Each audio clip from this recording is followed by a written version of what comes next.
Good evening. I'd like to call this meeting to order this evening. This is a regular meeting Tuesday, January 29th of the City Council. I would ask the City Clerk if she would give us a roll call, please. Mayor Robinson. Present. Mayor Pro Tem Scott. Present. Councilman Walker Jr. Yes. Councilman Trujillo. Here.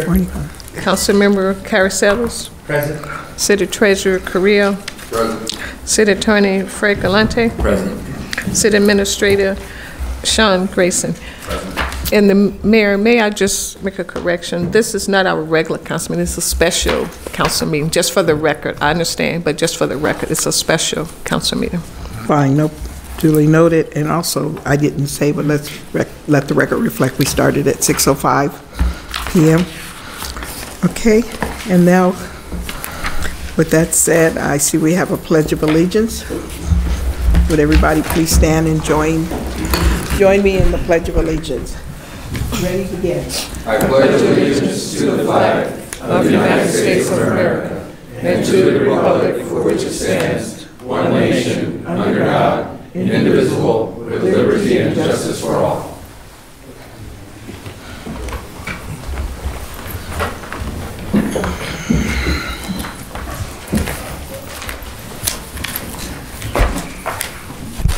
Okay, and starting with, I believe we have tab number 1 and tab 2 public hearings. So for those going to be presented by Rob? Or I believe we were planning to continue about those hearings. Okay. Well. All right, then. So the appropriate action would be to open the public hearing, ask if there are any speakers here to hear each item separately, keep the public hearing open, and consider a motion to continue. All right. Well, this is a public hearing on tab number 1. We'll open the public hearing. Is there anyone in the audience who is desirous of speaking to tab number 1? Hearing none, I guess would we keep a motion to leave the public hearing open? Motion to Correct. continue tab items number 1 and 2 to the next regular council meeting. Second. Okay, if that's appropriate. Yes. It's been Mayor Pro Tem Ed Scott motioned and Councilmember Trujillo seconded. Excuse me? Who seconded? Councilman Trujillo. Who, me? No. I'm speaking right into this new mic. Okay. So if my voice, want a roll call for that? No. All in favor? Okay. All right, so then now tab 3, we'll go right into tab number 3. And this is to conduct City Council to conduct a workshop for the 5-year capital improvement program. And so I will start that with. I'm sorry, there's a second public hearing. We'd have to do the same routine. Did you not hear Mayor Pro Tem made a motion for both tab 1 For both, and okay, tab thank 2. you. They made the motion. Yes, okay, as long as the record reflects. Did you have a record, any note of anybody wanting to speak on tab 2? No. I only asked for tab 1, so okay, I assumed there was no one. All right, so with the workshop, who's going to start? Is this going to be you, Mr. Eisenbeis? Okay. Madam Mayor, Council, my pleasure to provide a presentation of the draft capital improvement program for the 5-year program 2018 through 2023. Before getting into the specific projects, thought we would cover some of the overview of the program and some of the projects, number of projects, and some of the funding sources, and just to provide an overview. So the projects that are delivered by Public Works include about 60 projects that are in the proposed program. 38 of those projects are existing continuing projects, and there's 22 proposed new projects. The types of funding in the program are broken down on these pie charts in this slide, showing the majority of the funding is transportation types of, these are categories of projects. So we have the highest number is transportation projects, and then there's a number of facilities projects. The existing is on the left, the proposed is on the right. The proposed does not include new storm drain projects. Next, we have a summary of the funding types, and this is for the entire $240 million, which includes the RUA, FIP, water wastewater projects, and it also includes development projects that are where the city's partnered with private development, but with public works oversight. So this is the entire, and it's for the amount for the entire 5-year period. So the future years would be future appropriations, but it shows the vast majority of the funds involved are considered special revenue funds, so it'd be impact fee funds and other funding sources that are restricted funds. The next slide shows the breakdown of those funds over the 5-year period. Again, the prior year and current year would be the current appropriation. The future years would be future appropriations. And it shows by color the types of what those categories are. Then the next slide shows more of a breakdown of those special revenue funds and some of the makeup of those restricted funds. It includes development impact fees, waste management fees, RDA bonds, Measure I, gas tax, those types of funds. So that gives a breakdown and percentage of what those funding sources are. And then that's reflected also on the next slide, showing the 5 years over the 5-year period. Again, the future years would be future allocations and the types of funds. And this is just the special revenue funds, which is the bulk of the program. So looking at just those projects that are directly delivered by Public Works, so excluding the water, wastewater that are through the concession agreement or the development developer partnered projects that are being delivered by developers with oversight, this slide just represents only the Public Works components. And it shows the various funding sources, again, for that, mostly development impact fees to build some of the infrastructure, followed by grant funds as the primary funding sources. There is a small component of general fund, that's the blue shaded, and that is the components that would be from the general fund. And then this next slide represents the breakdown over the 5-year period, again showing the various funding source types for those projects. So kind of summarizing the existing project appropriations, there's the prior years are projects that were previously allocated, and then the 2019 is what's proposed as allocated for this fiscal year. And so it shows the various general fund versus special revenue funds, internal service funds, and RUA funds that were for the existing projects that were already in the prior CIP. So one thing that's you'll see there in the prior is there's the Rialto Utility Authority, and again that's the FIP projects, that's about the 40 million, but the other prior funds are the special revenues, the bulk of those funds, 80 million from prior years, 36 million in the current year, and the general fund is primarily parks, although there's a couple of projects like Alder and a few other transportation projects that have some general fund.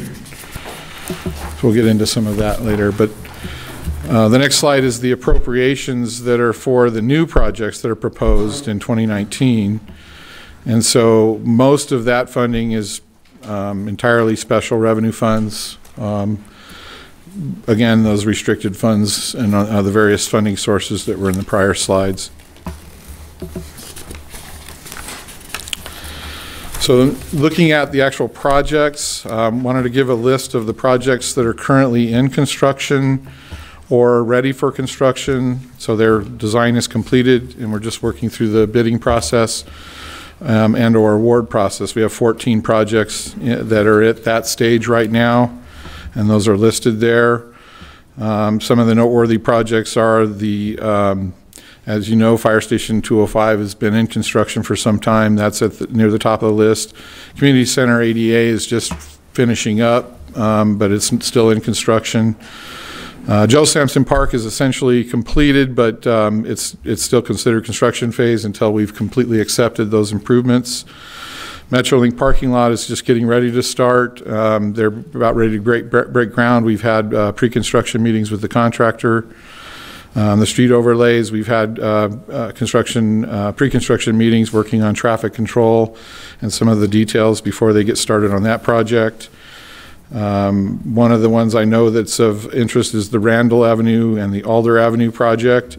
We're ready to advertise that project. Our plan is to advertise for bids February 4th. We also are going to be coming to the council for an award of contract with a construction management and inspection firm for that project. We had to follow the Caltrans selection process because of the funding that's involved with that project. We have a substantial amount of grant funds that's picking up about half the cost of those two projects, and we're running those together concurrently. The last two projects are projects that are being led by San Bernardino County, and they're in construction right now. We're providing inspection for the areas that are in the city, and we'll be paying for the costs that occur in the city of Rialto. That's through a cooperative agreement for both of those that we already have and the council approved. The next slide is the projects that we expect to complete within 12 months. There's 23 of those. Some of those same projects that were in the prior slide are also in this slide because they are already under construction. So this just adds additional projects that we expect to get to construction or complete within the next 12 months. And there's 2 slides for that. There's 23 projects total. I won't go through every one of them, but there are some in here that are of interest. I know there was interest about the traffic signals, the left turn safety project. We've met with Caltrans to accelerate that project. They've been cooperative with us, and we think we can shave about 9 months off of the original project schedule based on with their assistance. And so that's in process right now. They're reviewing our paperwork under the grant for the environmental, and as soon as we get that cleared, we'll be able to submit our request for authorization, and that will probably be in the next 30 to 60 days, and the plans are ready. We would go to bid right after that. We'll be coming to the council for a request for authorization to release for bids. So that's one project I know of great interest. Some of these other projects that are in here, I know one project that we have out right now for an RFP is the Data Analytic Logistics Surveillance Innovation Incubator Center and the Traffic Management Control Plan, Traffic Management Center upgrade. That is really to develop a master plan for communication with our traffic signals citywide. And part of the funding that we got on that project is through the OES grant from Assemblymember Reyes. And so that's part of the funding that's being used for that. But we want to move that project to completion in the next 12 months, at least that component of what's in part of that scope.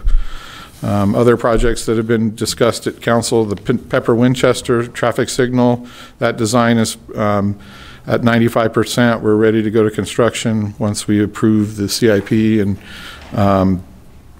we will be requesting to go to bids for that project in the next 30, 60 days. So some of the others will be highlighted a little later. So I'll move on to the next slide. One thing we've been working on over the last several months with the help of a consultant, LRS, has helped us develop a number of tools to help us in tracking and managing the projects. developing milestone schedules, also looking at what we consider to be performance indicators and how we can track that, our performance against what our baseline schedules are, so that we're looking at the delivery process and how we can improve those things. This slide really just shows what our baseline schedule deliverables in terms of milestones in the next, for the whole fiscal year. So the next 2 quarters, we'll have a lot of activity in meeting those. And the red line shows a cumulative milestone, meeting those milestones. So one of the things that we're going to be doing is coming back to council with regular reports, probably on a quarterly basis, to compare the baseline to what actual, and so that we can show what that performance looks like, and that'll also help us identify where we may have needs, resource needs, things like that, or have to adjust to match those resources. So this really becomes part of the management tool, but it also helps us to provide reporting to the council that helps gauge the performance of the program. And one of the components that becomes critical to that is the prioritization.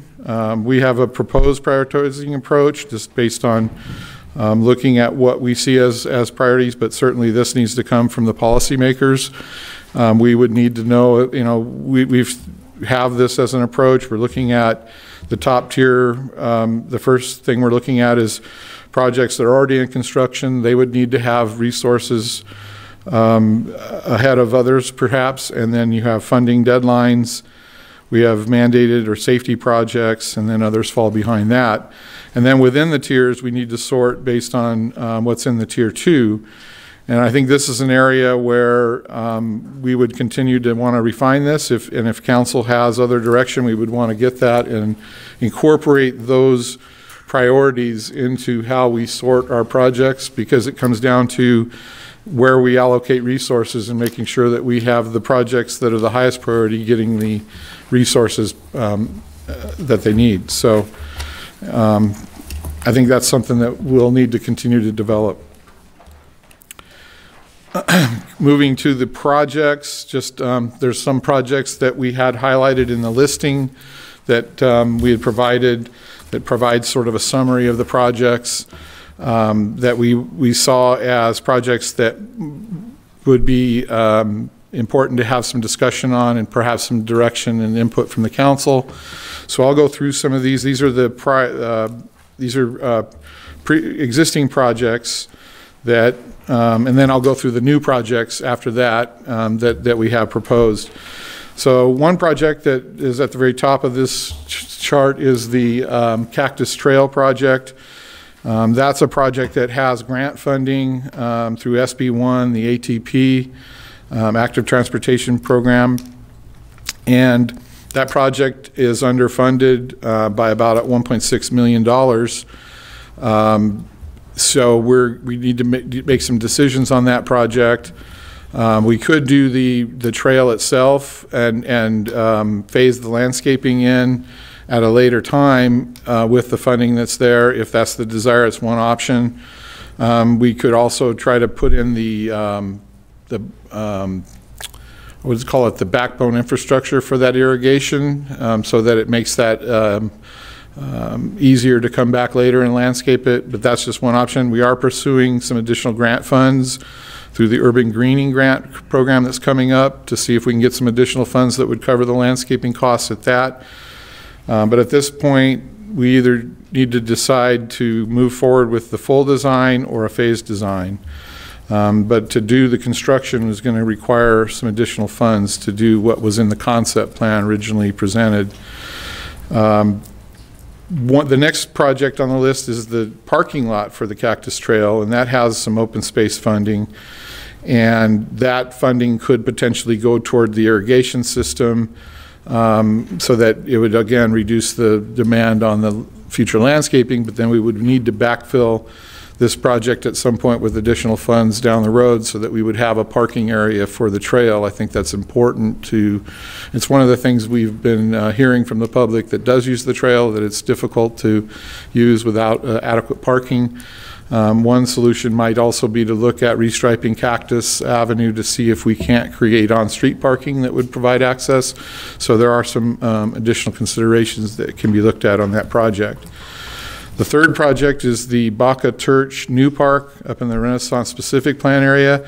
And that project's on hold to find out if that's the appropriate location, and to further review that in context with the new development and the land uses in that area, and just to better determine if that is the desire to put that park in that location. That's certainly going to be a council decision at some point, and we expect to get some direction at some point in that. But it is in the prior, has been funded with prior funds, and so that's one of the projects that's currently in the CIP.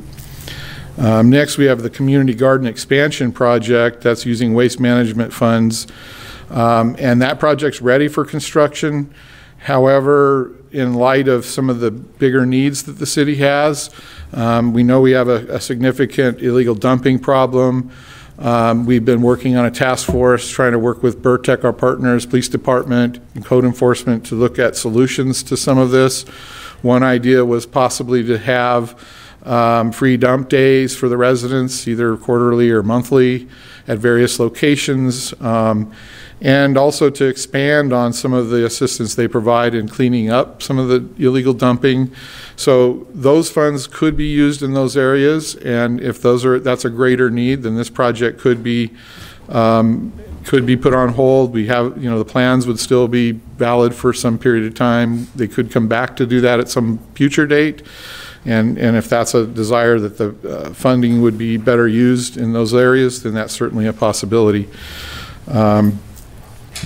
The next project is the Cactus and Rialto Channel, which is actually the San Bernardino County Flood Control District. And the entire length of that channel is going to be a very significant cost. The county's estimate is almost $100 million at this point for the entire length. This would only provide for a portion of the downstream end, and the intent of this was to get reimbursed by the county. But the latest estimates the county has is that their funding for that is probably 10 or more years out. So this is another one that might need to be looked at in terms of whether it would make more sense to put those funds into an existing storm drain project that we're working on right now, which is the baseline storm drain, which is under design. And our design is, the scope of the design is the entire length all the way to Tamarind. And the intent would be to build as much of that as funding would allow, and our hope would be to get at least to Ayala and possibly further west. Because we know we have significant runoff in that location, and this would be a big benefit and probably a more immediate need than the downstream reaches of the basin, of the channel, which is actually a flood control facility. The only reason that we're interested in the flood control facility, though, is it does limit some of the when we develop, we are not allowed to increase the flow there. That means that there's significant areas or costs for our developers to have to mitigate that storm flow. So that means big basins or large underground systems. So having that channel improved would be less of a burden on development. Moving to the next slide, another project that we have is the Baseline Median project, which is a grant funded project. And that is, the intent of that project is to reduce collision rates on Baseline Avenue from left turning, uncontrolled left turns, pedestrian mid-block crossings, and wrong way or head-on collisions. So this project will have a very significant community outreach component and needs to take into account the access to businesses. And so that is definitely a very important component of this. We are looking to bring to council an award of contract for a design that will include this community outreach. We've been through a consultant selection process, through an RFP process, and that will be in the next 30 to 60 days to bring that forward. So we definitely need to assess whatever impacts that would have on the businesses, and it may have to include also some type of a barrier in the median to prevent the mid-block pedestrians, which is a significant issue where when you look at the collisions there. In fact, there has actually been a recent one that was a pedestrian that was mid-block on Baseline in that area. So the next one is the Foothill Boulevard improvements, and that is a project that's been in the program for quite some time. The funding goes back to when the state relinquished Foothill Boulevard to the city, and the project, we looked at what it would take to widen Foothill Boulevard and then put all the edge improvements and sidewalks, curb ramps and everything on that street from the entire city limit to city limit. That cost is approximately $3.5 million, includes some right-of-way acquisition. And so the funding is not sufficient for all of those improvements, but we could go forward with design and some of the right-of-way, and then we could see what's left to do the higher priority locations. I know there have been development that has also had development along there, and one part of the thought was that we would potentially partner with the development and provide some funding that would help them in terms of the improvements. So there's a lot of different ways that that project could be packaged or moved forward with. And right now, the concept we have is really just the edge improvements along the edges where we don't have full width and we don't have curb gutter sidewalk. But again, that project needs additional funds to move forward with full construction, so we'd have to phase something there. So the next slide is the new projects in the program, and these are based on having received some additional funds or identified needs, things like that. So first off, we have the emergency generators. We got, again, this is funding that we received through the state, through the Assembly Member Reyes, and it's through the Office of Emergency Services. That would provide generators at the Emergency Operations Center, Fire Station 204, the fleet and public purchasing buildings, the Public Works Yard, and we're in the bidding phase for that right now. The next project is the door replacement for Fire Station 201, the fire truck exit doors, and I know we are working with the fire department to figure out what the best use of that is and how to best approach the needs of that station. It may not be the fire station doors, but we'll work with the fire department to find out what those needs are and make sure we can meet those. The next project is the Ferguson Park Playground replacement. That the funding that's shown there is just for strictly replacing what was out there, and so that's another one that we might want to look at. There's another playground very close by to that actually is in good shape. This particular playground equipment had to be taken out of service because it didn't meet the safety requirements, and so some ideas have been of whether we do some alternative to the playground equipment. It could be exercise stations. It could be the type that's suitable for disabled. So we just need to get some final direction on that one, because what we budgeted was just replacing what was there, and that may not be the best approach on that project.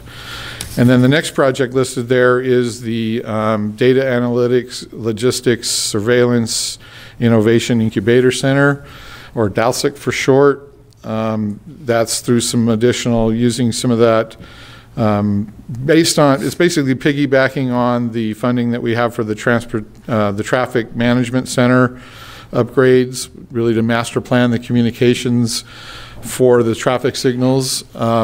Because it has some crossover components, you know, with the data collection and the data analytics, could also be important for if we were to do an adaptive, what's called an adaptive traffic management system. There would be some crossover there, so that's why that's has a component of that. I don't think it will completely fund the entire center, but at least what we're looking to do is get some type of a framework of the architecture involved and get some understanding of how that could be developed. So it's sort of a feasibility study, business plan type of approach. We currently have a request for proposals out for that right now, and that's using, again, the OES funds that we received for Assemblymember Reyes's office. Next is a traffic signal at Pepper and Winchester. This is a project that the council's been interested in the past. I know that right now it is an always stop controlled intersection, and so we're at about 95% on the design, and we could bring this to forward for request for bids and then authorization in the next 60 days. And then with traffic signals, one thing that is a big factor we're finding is the latest estimates are 6 months to get poles, so it's actually getting worse than it had been. It used to be 16 weeks, but the pole is a very, very high, long lead. So even if we award a construction contract, you're still looking at 6 months before they have the poles and you can actually start breaking ground on the signals. So it's one of those that we have to take into account in the project schedule. Next, we have the pavement crack sealing treatment that's citywide. This is just really a preventative measure to try to preserve some of the pavement that's in reasonably good shape but has some cracking, and really try to prevent water from getting into the subgrade and creating more deterioration.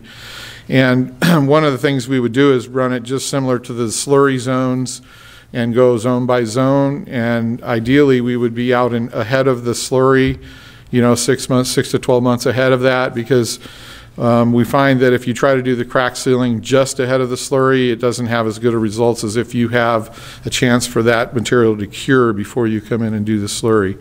So that's the intent of that, and that's using Measure I funds. And I should note that any of these that show Measure I, the new projects are not included in the current Measure I plan, and we would amend once we adopt the CIP, or at the same time, we would amend the Measure I plan and then submit that to SBCTA, and that's within our ability to do that. So right now, these projects are not reflected in the SBCTA plan. As you know, we came forward with a Measure I plan that just reflected the existing projects. So the next project is what we're calling a public right-of-way ADA transition plan, and this would really allow to inventory all the deficiencies throughout the right-of-way, prioritize the improvements so that we have a plan moving forward, and then as funds are available, we would implement those improvements. It's really important to have a transition plan for the city so that we have a course of action on how to address all of the ADA deficiencies in the public right-of-way. The next project is a traffic calming project at Casa Grande. We've been working with the police department and the community in that area to address problems that they've had with target employees cutting through the neighborhoods and just generally cut through traffic in general. Part of that is because Casa Grande does not extend west to connect with Sierra, and so that creates some of those issues. So we have a plan that's, again, about 95% complete that Target had their consultants prepare, and we've been plan checking. And again, working with the police department to implement some measures that would help mitigate those issues. And it has to do with some turn restrictions.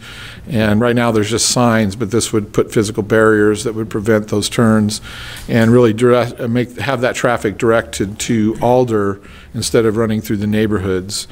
So that's one that, if approved, we would want to move forward with using Measure I funding. Next, we have a traffic signal at Ayala and Fitzgerald. That was identified and recommended by the Transportation Commission based on a number of traffic impact analysis that were done for various development projects in that area, and it's a future need. So the recommendation was to get started on that, considering the long lead on traffic signals, so that it would be in place by the time those impacts were at that intersection. Followed by that, we have a project at the Easton to build a sidewalk, missing link of sidewalk, be an infill. That would help provide better access to Frisbee Park, and that's located west of Acacia. There's some sections there that do not have any sidewalk, and so this would provide the funding for that using Measure I funds. And I think we've also applied for CDBG funding for that project too. I think it's in the CDBG area. So then the last project we have on this table is the baseline landscaping improvements along the parkways of baseline between Acacia and Meridian. I know those have been areas that have been expressed to be nice to improve the look of that area. It's sort of the gateway to the city. And this would be a project that we could go in and improve that landscaping on the edges. And then also in the book, you'll see that there's a list of unfunded projects that have been in that. Some of those have been in the program for some time.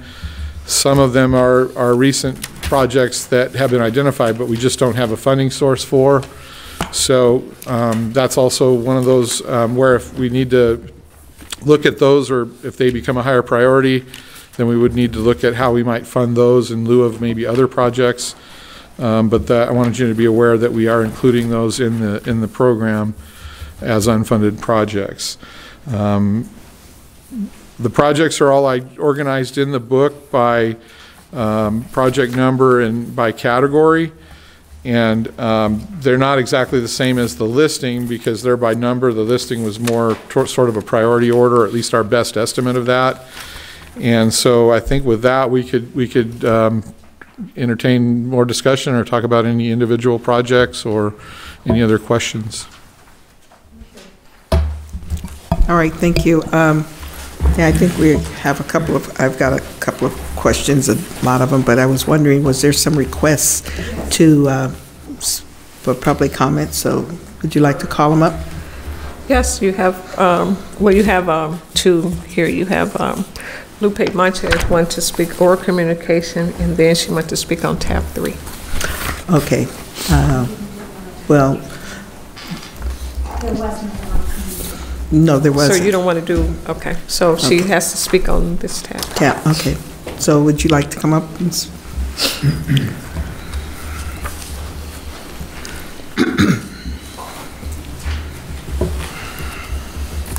Good evening, Madam Mayor. Good evening. Members of the council and fellow residents. I wanted to kind of I have a few questions, and that's what this is, a question and answer section. With regards to the Cactus and Rialto Channel storm drain, the $7.5 million that are budgeted for that project, I think it was initially established in 2017. Based on the tremendous flooding that we had and that I experienced firsthand, I almost got stuck on baseline over in Ayala, baseline and Ayala. I think I sent some pictures over to the Mayor Pro Tem regarding the really bad flooding that is there.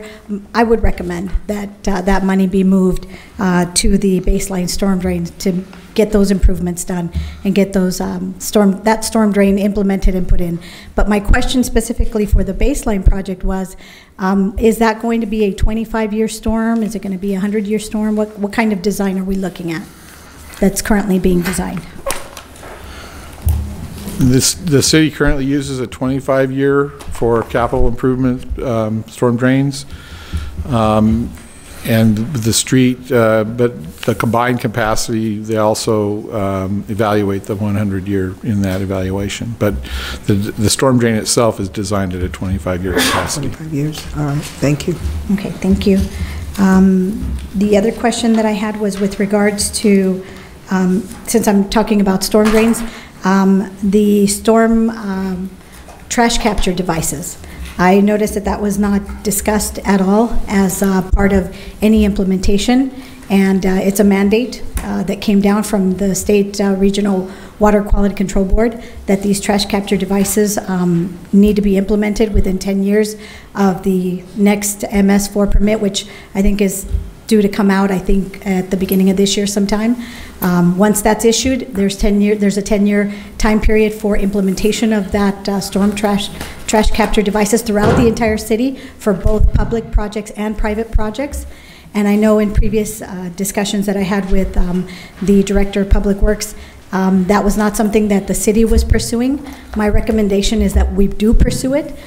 It is an unfunded mandate, it is true. They're not funding it, but we are not going to win that. I guarantee you we're not going to win that lawsuit. The San Diego County sued the Regional Water Quality Control Board as well, the state, and they lost. I came from one of those cities, and so it's already set a precedence that that's not going to happen. So anyhow, I'm just worried about the new developments not coming in with those trash capture devices, and we're going to be crunched into 10 years to do the entire city, and that's both for the private and the public. Anything that the private puts in and anything that we put in. So I wanted to bring that to your attention, that I noticed that it's not spoken of here, and just a basic budget that I put together on based on the maps that were provided by the State Regional Water Quality Control Board. It is a large sum of money. It is probably anywhere between, just for maintenance, I estimated about $3 or $4 million a year minimum, but implementation over the 10 years is substantially more, something more like 12 to 15 million. So it's substantial. And I think it's something that we should head off before we get to a point where we have to scrunch everything into the last 5 years of our budget, because I plan to be in Rialto for the next 10 years. So just wanted to bring that to your attention. And let me see if there's anything else. Just a quick note, Foothill Boulevard, as I heard right now, I thought it was part of the state route, but now that I know that it's our city, that it was given to us, just a recommendation, trade corridor and also the freight mobility is going to be coming online in the next couple of months under SB1, and that will provide funding for this kind of boulevards. We do have quite a bit of traffic from both trucks, which is the freight, and the trade corridor, so I think that that project could definitely compete very well. And since it looks like design alone is $3 million, did I understand that correctly? Oh, is that construction? Okay. But you said it was only like the cosmetic stuff on the sides and giving access and widening. So a full depth reconstruction, because that street is so awful. I'm sure a lot of you drive it. I've driven it a lot. A full reconstruction might bump it up to 5 or 6 million, and the minimum grant application is a 5 million. So for either one, either for the trade corridor or the freight enhancement program. And it could also even it could even compete if there's any major trenching that we're going to do for storm drains or water or anything else underneath the street. It could compete for the local partnership program. So I want to put that out there for you guys, because I know that that's something that's coming down the pike in the next couple of months. So, and I think that's it. Thank you very much. Thank you for your time. Anybody, any other speaker? Okay. All right. There's a couple of things that I think maybe some of us have, but just to maybe follow up on what Ms. Camacho said. And I was looking through this list as well. I know the way you laid it out, and I did ask for to try to break these things and categorize them, so I appreciate the pie chart stuff. I really think it helped just to get a better sense of where they are in terms of, so we can prioritize. On the storm drain devices that she spoke of, and it's like everything we just have a discussion starting January 1 on another matter, and that's the vendor issue. If this is something we need to do, I would think that we do need to have some type of a plan beginning to look at it, and I would also think that that would be tied to, I think we have a consultant on board, and we need to decide if that person or someone, but that just to note that, yeah, it's like, let's not avoid looking at it and kicking the can, and then we are waiting for some kind of hope and prayer. It's that kind of thing.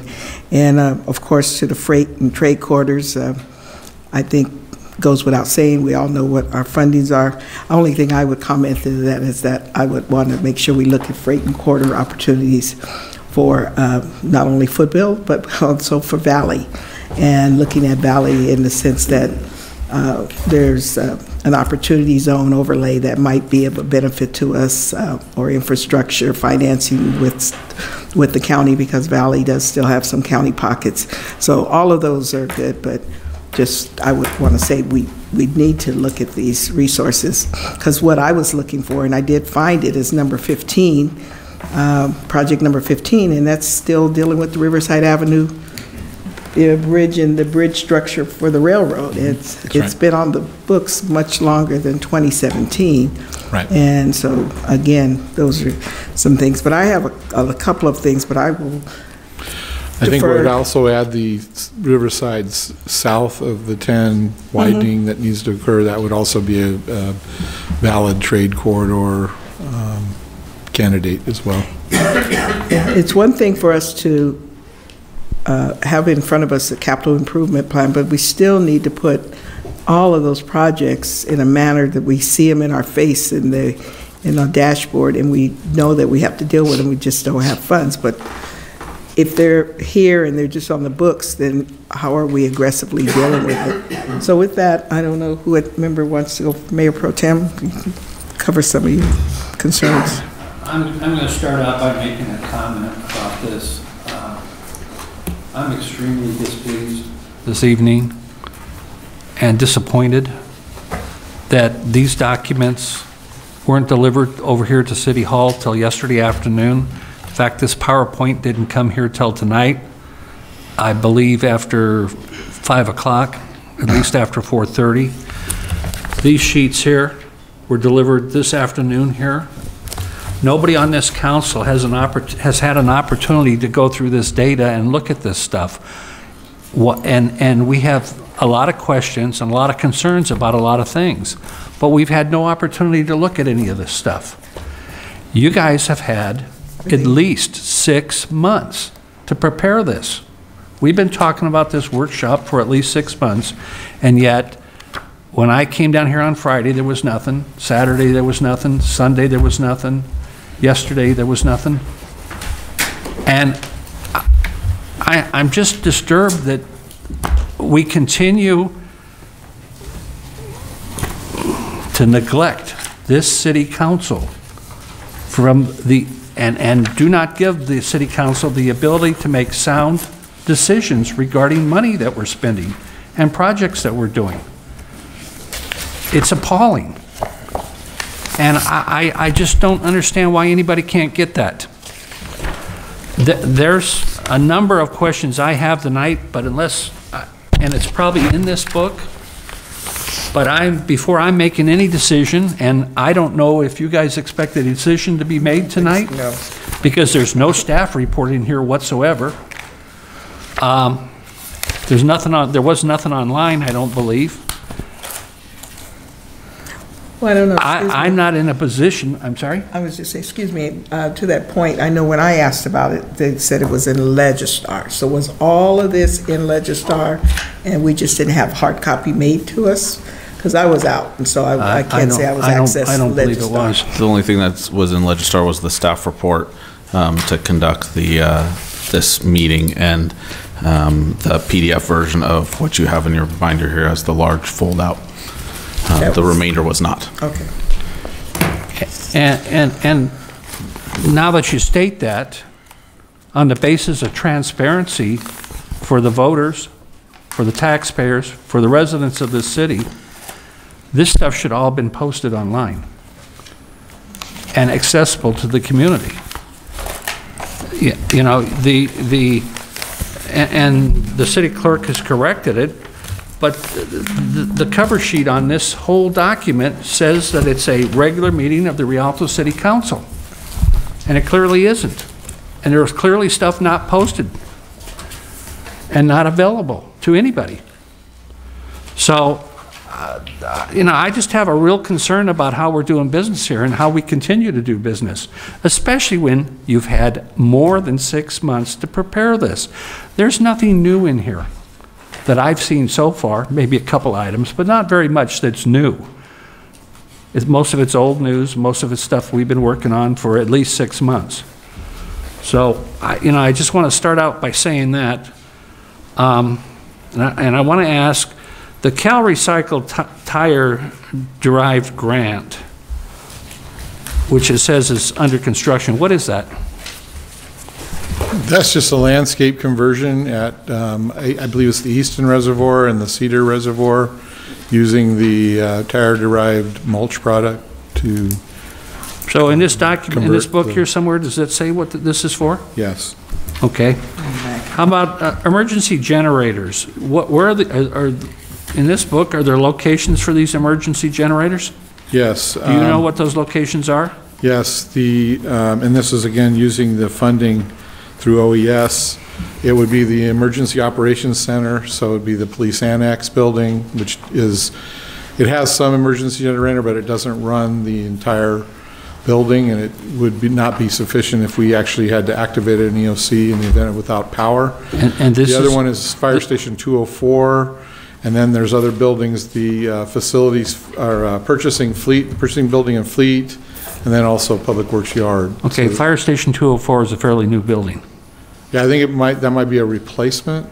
I'd have to, if Tony's here, you might be. We're already replacing a generator on a brand new building? It's 204, the Alder station. Oh, that's Alder. Las Colinas. So that's how old, that's quite a ways. Yeah. Yeah, So is that a replacement? it's a replacement. We've had a major failure of the generator this year. And the one at the police department, didn't we just put a new generator in at the police department? At the police department, yes, but at building 429 Rialto Avenue, which is the police annex building. So this is the other, This is for the other one, correct. This is the other one that was a storage building that's now turned out to be a regional SWAT building. Correct. I don't know about that. Okay, door replacements for 201. How long have we been working on those? Well, I think the funding that's new funding this year. We have repaired as I understand it, the doors are operational. The question now is, do we replace them because they have, do they need to be replaced? I mean, I think that the thought was they did, but I don't know if that's currently with the fire department. I know they had other needs in that building, and so I guess that's one we need to sort out with the fire department to make sure that their needs are met. Metrolink parking lot improvements, phase 2, right. Under construction. Mm-hmm. What is that? That's the project we awarded a contract for that is on the south side of the existing station. Okay, so that's other side of the tracks. That's the parking lot. Yes. Okay.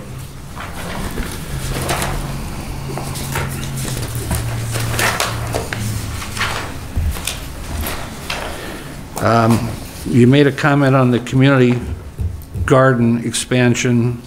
I agree that we need to drop that project. I think your staff gave us a presentation in EDC that money could be used for cleaning up alleys. It could be used for special dump days, cleaning up neighborhoods and stuff. And I would clearly support reprogramming that money for that. As to the Cactus Trail and Cactus parking lot, it seems like in total we have roughly $2 million. Yeah. I don't know. It really seems to me that we need to be looking for sources of funding for that. But most importantly, we already have a trail open with no parking lot. So we should have a parking lot should be the first thing we look at doing so that the existing trail can be used.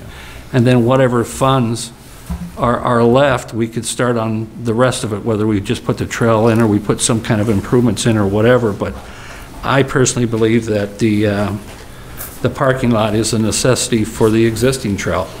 Okay. The Baca, or let's see, Baseline medium, I know that's come to EDC a couple times and been talked about, but I don't know, I have mixed emotions on that one. Foothill Boulevard, my preference would be, that's clearly not enough money to do what was originally planned. I'm not sure where that money went or where it got reprogrammed, but it went to, well, it's only $886,000. Did we not have more than that to begin with? I think what we originally did is we repaved, right? That's right. We repaved it. That's right. There was more than that, I guess is what you're asking. Yes, there originally was more than that, and there was this big program to put stuff down the middle. There was signage that was supposed to be put in both ends that never happened. There's some areas on the street, I think you already indicated, that are missing curb, gutter, and sidewalks. I think that ought to be our first priority on Foothill Boulevard, is getting those items in and then looking for funding to do whatever we need to do on the rest of the stuff. Baca Church Park, I'm just of the opinion that we don't need another park up there. Parks have become very expensive to maintain and take care of. We spend a lot of money on the parks. I'm all for that. I think that's great. But my preference would be perhaps to either eliminate the park, make a smaller park, put a community center up there. There's going to be a park in the interior of the housing. So I think we need to come back to the council with a comprehensive recommendation and plan of what we want to do, and frankly, I think we need to get that moving. As to the rest of it, I mean, frankly, I want to go through this entire document, and really the meeting that this gets brought back to for approval is going to end up being another workshop, because we're going to have a lot of questions and need a lot of answers, and we may not approve it that night. So it would have been nice to have had this prior to this evening so that we could have acted a little bit intelligently up here. That's all I have. Yeah, I do. Thank you, Madam Mayor. The first thing, just, I'm looking at projects and construction. I know that we've been going back and forth, and I know that there was an attempt, there's been attempts to try to get meetings with the council members, but in regards to Frisbee Park expansion, I know that it's in for bidding. What's the timeline when that will be brought before the Rialto City Council?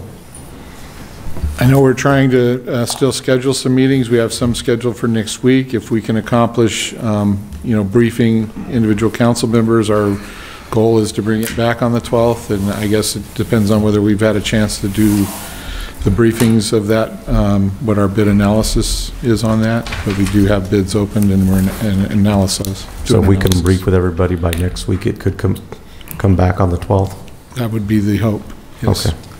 All right, in regards to street slurry seal 2018 Zone 4, I saw that's out for bid.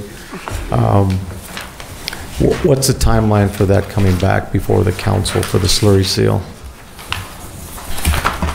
Once we have the bid completed and the analysis, probably looking at March timeframe, probably looking at that.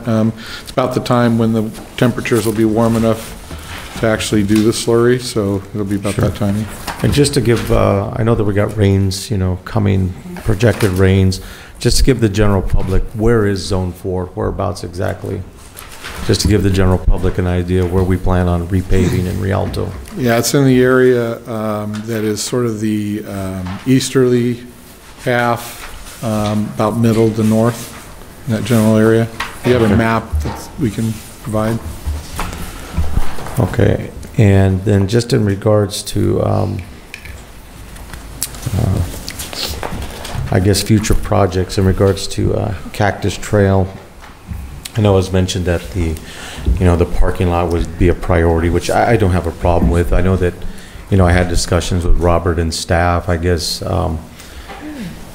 that price tag may be a little bit higher with right-of-ways acquisition and making sure that we have the appropriate area. Is that true? For the parking lot, I mean, one of the leading candidate sites is actually owned by the city.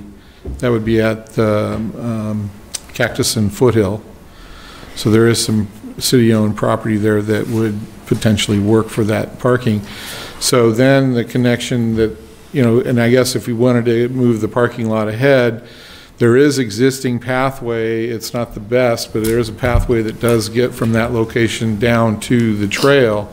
Of course, this project was looking to improve that all the way up to baseline. So that's right next to the Teleco property that we're referring to, right? Right. There's a piece of property there that would potentially work. We have a concept drawing for that right now. So would this $500,000 be enough to cover for a parking lot?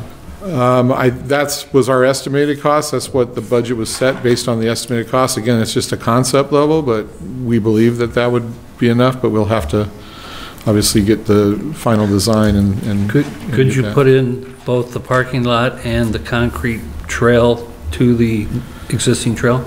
We could do that with the two funding sources? Yeah, absent the landscaping, we could do that. And then we could and what I would want to do is try to put in the sleeving and backbone infrastructure that would make it more, so we aren't having to undo anything or do any additional work to come back and landscape the edges. So that is one of the concepts we're looking at. All right. And then in regards to, I guess the Baca Church suggested by Mayor Pro Tem that, so we have, what's the budget for the Baca Church? What's the remaining balance we have for that park? It says reflected there, but I think there's more unallocated funds that were committed to that. So I think Rob might be able to answer what the total. I think we're obligated to spend about $22 million for that park. So we haven't collected that money. We take a portion of the land sales proceeds from the airport and put it in the pot reserve for that. So pretty close to 22 once we get the land proceeds, which we're still moving forward with, right? Every time we sell land, it fills up the bucket, goes to the general fund and into the reserve, and it's technically dedicated for that. So just to amplify on that, we have a development agreement right now that obligates us to construct that park. So as part of the reprogramming of the funds, we'll have to obviously renegotiate that agreement. And just in my opinion, before we make any final decision, wait till that, that fund has been increased and then make a decision. One of the options could be is to go and maybe, clean up our old parks or finish some of our old parks. The other thing that could be we don't have in our community is, let's just face it, the Johnson Center has probably outgrown itself. I know that we've had conversations potentially about, alternatives for the fitness center. Mm-hmm. So I just think we just got to sit on that money and just make a decision because, that's a one-time money. And just so the general public understands is a lot of these funding sources are one-time money. We can't go back and get it again. So in my opinion, we kind of just sit on that money a while and just kind of wait and see, where our needs are. I do support the Mayor Pro Tem and the community garden expansion, using that money to deal with cleanup in our community. I know illegal dumping is a big problem in our community. I know that Vertex doing they can to address it at our apartment complexes, but we got to continue to address that issue. One of the things I didn't see is I know that we had put some money aside, and maybe it's here in this documents, but to do ADA improvements at all of our parks. And maybe you want to comment on that, Robert?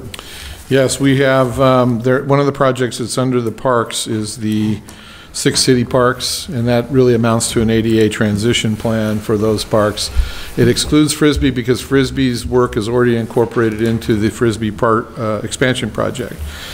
We have approximately 1.8 million that's in that project for that purpose, but the price tag on that project is significantly higher. I think the upper estimate was about $9.5 million. That's for all the parks, and that's doing all of the building improvements that are required, and then all the path of travel. It also includes where, areas that we identified based on, when you're there, you wouldn't not fix certain things that also should be included. The bare minimum, just to meet absolute minimum requirements, would be about a little over about $5.5 million. Now, one of the things we want to do is circle back with the Parks and Rec Commission and to really develop what we consider a prioritization of all those identified improvements so that, using these funds, we're doing the highest, best needs. And then we're also have a game plan going forward for when we have additional funds in the future so that we're attacking those improvements in the best way possible. Well, let me ask you this. Could we, for example, at Birdsall Park, do ADA improvements with path of travel and also replace the snack bar and make it ADA compliant with a bathroom? Is that a possibility? Because I know that bathroom or that snack bar does flood, and we do have ADA issues. And what I fear is in the future is what we had at Frisbee Park. We did get a lawsuit, and we were required to put an ADA pass. Is that a possibility? It is a possibility. And I know we do have an assessment of that park as well. Yeah, and I would like to consider that because it's, you know, one of the issues, and one of the things I know we had talked about was just health issues and trying to get, you know, as many of our leagues compliant. I know that the county has really worked with us to try to give us a little bit of reprieve on that. So hopefully, you know, we could bring that back as a priority. The other issue that I'm in full support of, I know it was brought up, but one of the things that I fear, I was looking in here, in regards to Ferguson Park Playground. One of the things that concerns me, and it was brought up, and it's a valid point, is that, you know, we're investing some money in parks, but we're not maintaining our own. And I think it's important we take a look at fixing that up. In my opinion, it's an attractive nuisance. It's fenced off. I'd hate to have some kid jump that fence and have something happen. It's been sitting like that for how long now has that playground been gated up? Probably since last summer, I think, because that's when it was first identified as a safety concern.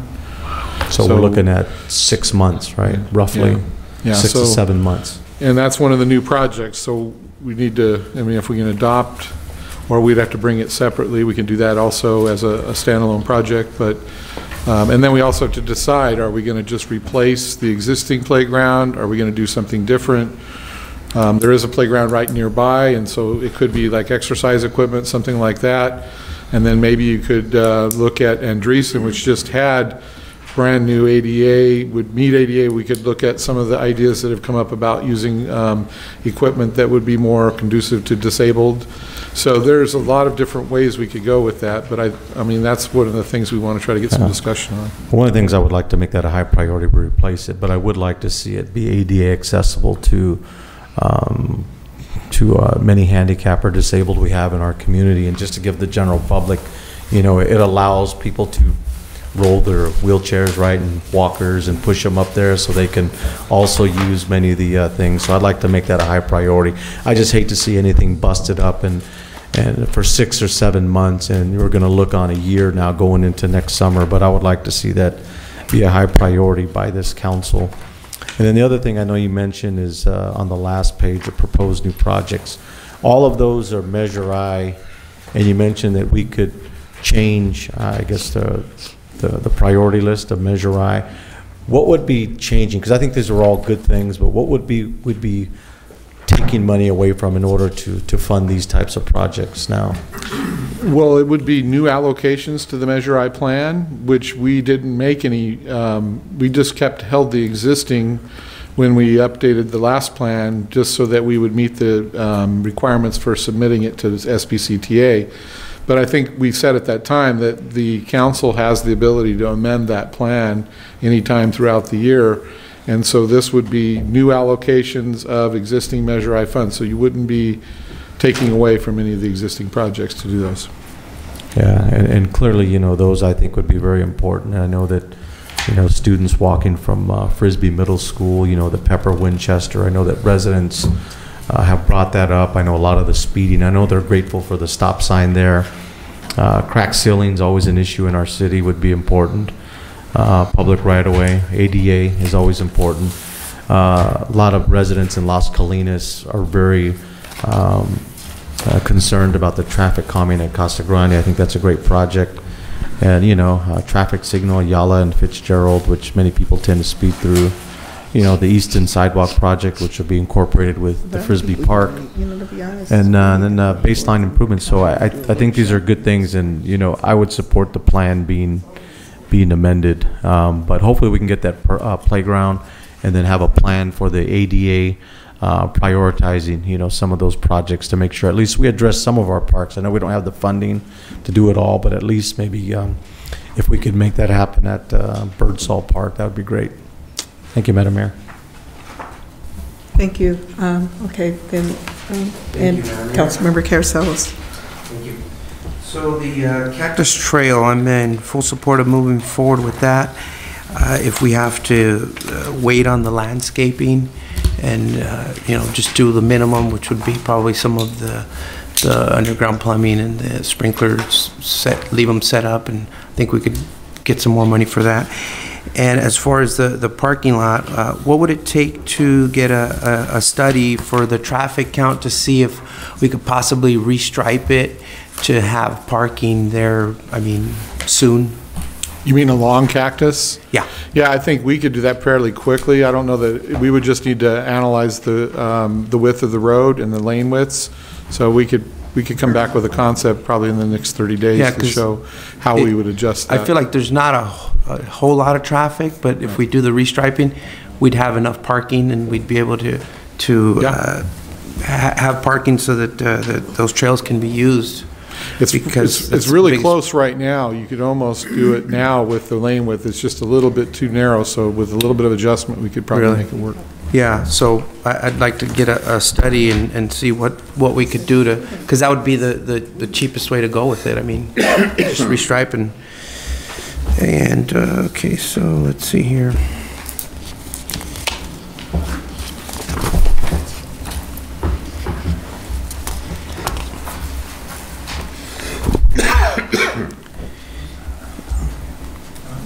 And now the Easton Sidewalk Project, what's the timeline on that?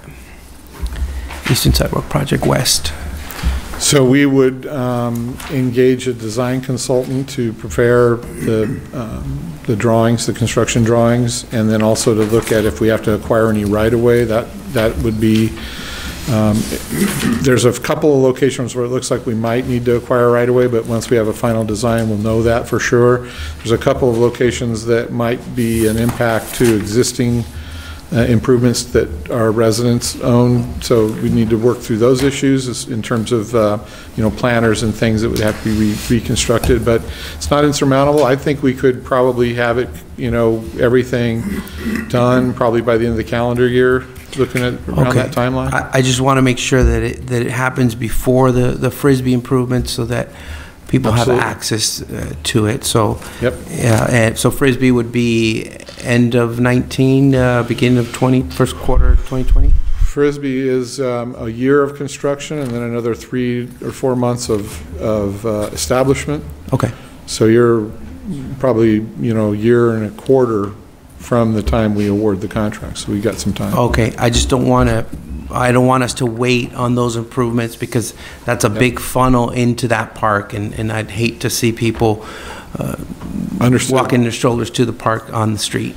Yeah, and I think we applied for CDBG funds that could be used for construction, but the funding measure I could allow us to get started on the design, the right-of-way issues, and then if we got the additional funds for CDBG, we would save the Measure I to be used for other purposes. So good. And let's see, what's the poll 6 months out? What's the reasoning for that? I mean, is it just back order? It's just there's a limited supply, and they don't stockpile poles for signals. Every one of them's custom made. So the order goes back to Oklahoma, which is Amaron. Unfortunately, it used to be in California, but they've left quite some time ago. So it's affecting every single signal delivery throughout the state. In fact, I know LHR is supposed to get some equipment delivered next month that they've been waiting on for almost 6 months now. So it's just a long lead item when you're dealing with signals. Okay. And lastly, the baseline traffic signal improvements. I didn't see anything on here. I saw Pepper, Winchester traffic signal. Maybe I missed it. Yeah, that's actually the called the HSIP grant. It's a safety grant. It's I touched on it, but that's the one we're working with Caltrans, and we did meet with local assistance. They helped us to streamline that schedule. So we've actually shaved about 9 months off of the schedule we originally discussed, and we might even be able to shave a little more off of that. The one thing we can't control is how long it takes us to get the poles. And so right now, Caltrans is reviewing our environmental documents, which we are expecting a categorical exclusion It's federal funded, so it has to go through them. And once we have that, we'll be submitting a package that goes to Sacramento for authorization to proceed with the construction phase, and then they'll send us confirmation of that. Then that allows us to go out and bid the project, award the project, and go through the normal process of construction. So we're hoping in the next 60 days we're going to be able to award a contract to get started on those 4 locations, one of which is Baseline and Eucalyptus. A completion date on those estimations? Probably right around the end of the calendar year based on the 6 months it takes to get the poles, so maybe sooner. Okay. Great. And that's all I have, Madam Mayor. Thank you. Thank you. Yes, I appreciate a lot of the comments of my colleagues on these projects.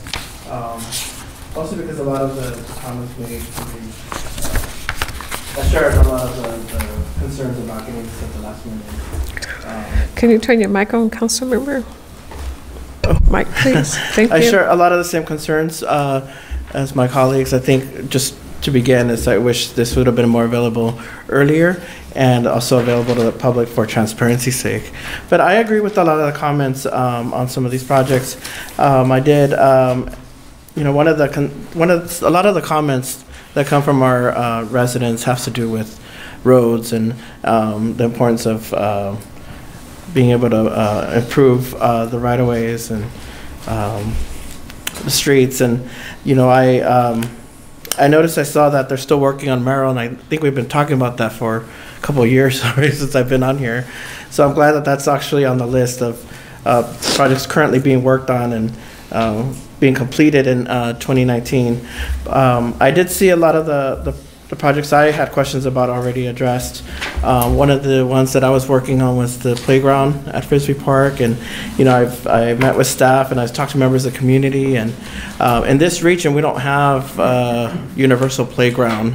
When a lot of the families came up to us, they were talking about having a place for wheelchairs to be accessible to playground equipment. And although all of our playground equipment is ADA accessible, I found that some of the other cities kind of more in the outlying areas have these ramps that allow these kids to be able to wheel their wheelchair in, and as well as other activities for disabled kids. And I think that's something that's a big need for our community.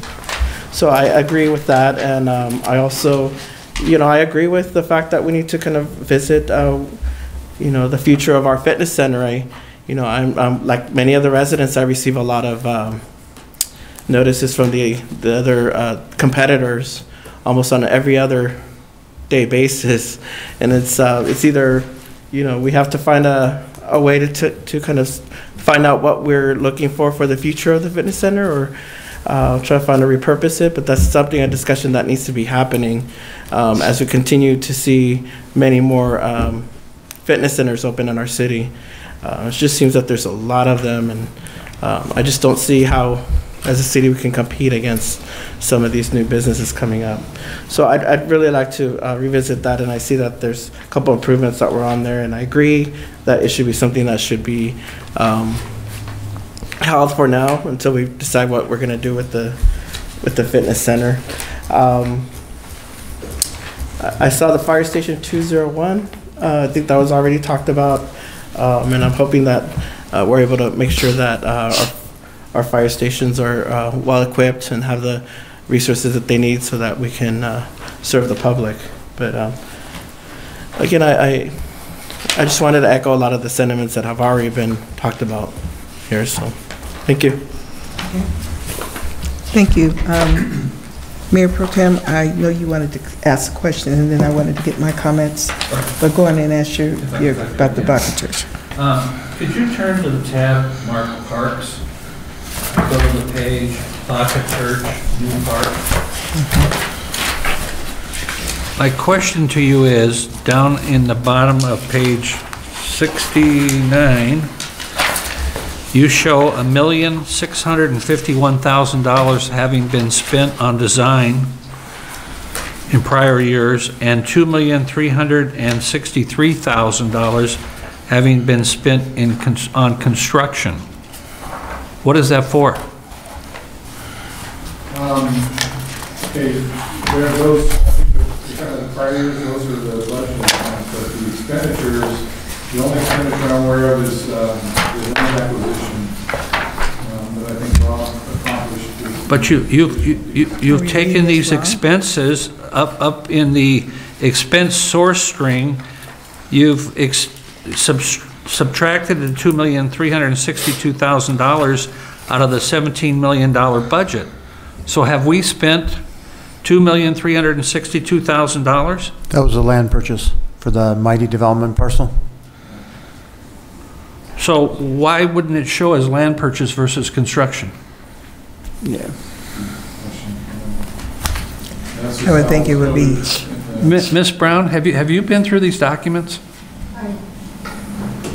This is the first time I've had to go through them. I'm going to want to spend some time with you discussing some of these numbers, discussing accounts in the city and seeing whether or not these funds have been spent.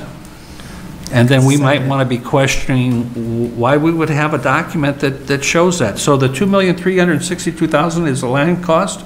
The 3 acres we purchased.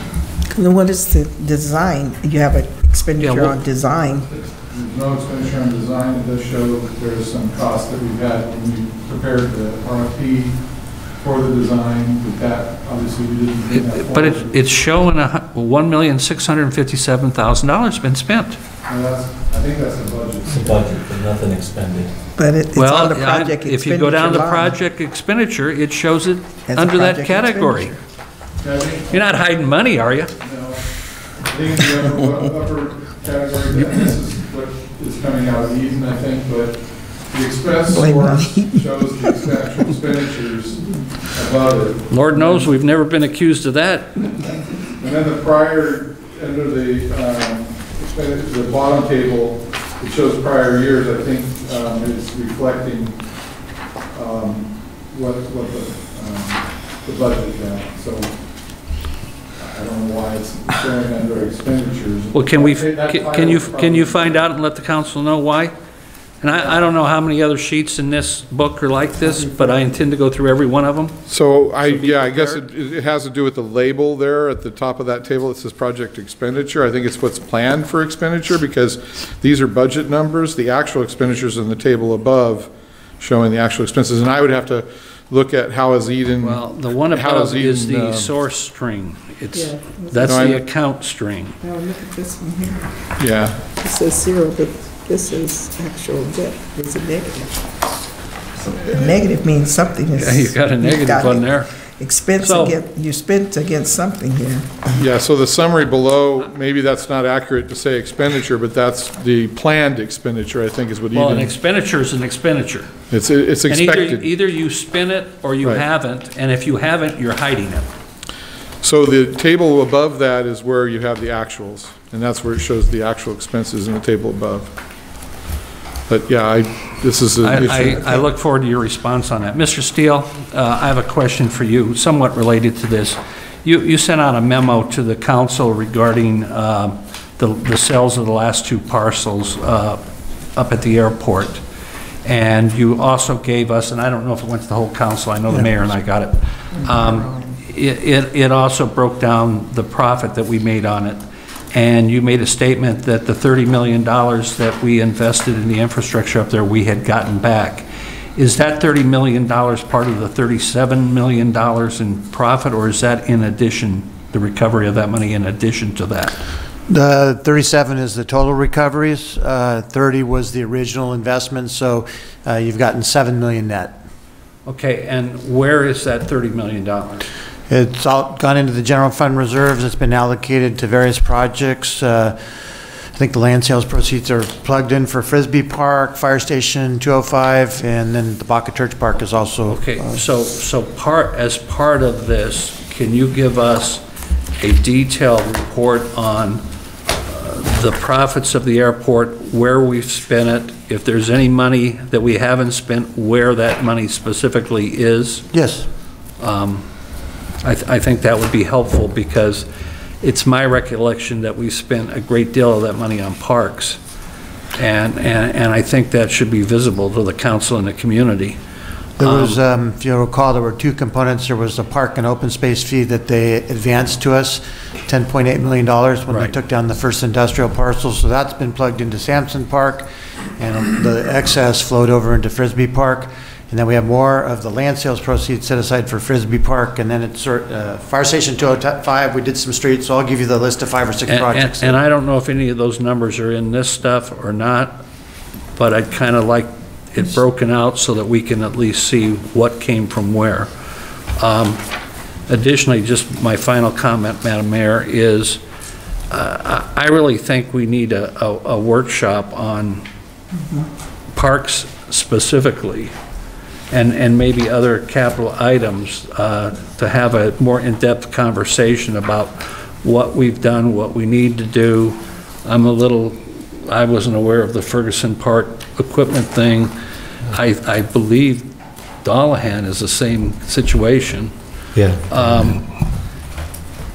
That concerns me, and frankly, maybe we need to have a workshop on a Saturday where we all get in the van and we go visit all the parks, and then we come back here and talk. I think that's kind of long overdue. Right. Now, and that was one of the comments I was going to say. And in looking at this, I mean, obviously, clearly, the concern was to have this information. We know that we were scheduled for a workshop, and I believe you guys, the 22nd, made it very clear it was going to be a workshop. The material we thought would be to us in enough time that everybody could really look at it. That said, as we go through here and thumb through, there's a lot of things that come up. But first, I'd like to just say that I echo the same. I had said that to Mayor Pro Tem. I feel like we're trying to give, what we would like, each individual thing. We're focused on things as it relates to our interests or what. But I feel like I'm preparing this and giving you direction from, a direction from the dais, but it's still, to me, disjointed because I don't know quite what we're saying and what directions are we still giving. But more importantly, there's some things that I think we need to spend more time if we want to make sure we get this right and give clear direction. We do have to spend some more time other than just being here up at the dais and hearing. You're beginning to hear the questions. I have a whole list of them. I was making notes as you were talking. Some of them we covered, some of them we didn't. Not only making decisions about, how do we go about addressing the Cactus Trail and the parking need. I agree that it could be as simple as parallel parking and striping and doing something out there. But at the same time, my first note was we need to revisit whatever that design was. Because I seem to recall my memory on the design, there was rather substantial, strategically placed still type of landscaping. I don't recall seeing a lot of hardscape. And I think we need to revisit that and determine what do we really need out there. It's not the trail and that pathway, that bikeway is more designed for people to be either to bike or pedestrian and make sure the pathway is right. And of course there needs to be some off-site improvements, but that might be where some of the cost is buried. And we probably could revisit that, bring it down. The other thing, is every time we talk about parking and situations, I think I talked to you, Shun, city administrator.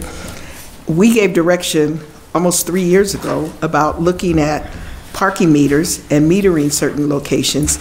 And every time we talk about something we need to do, we got to figure out, and then once we build it, how are we going to maintain it?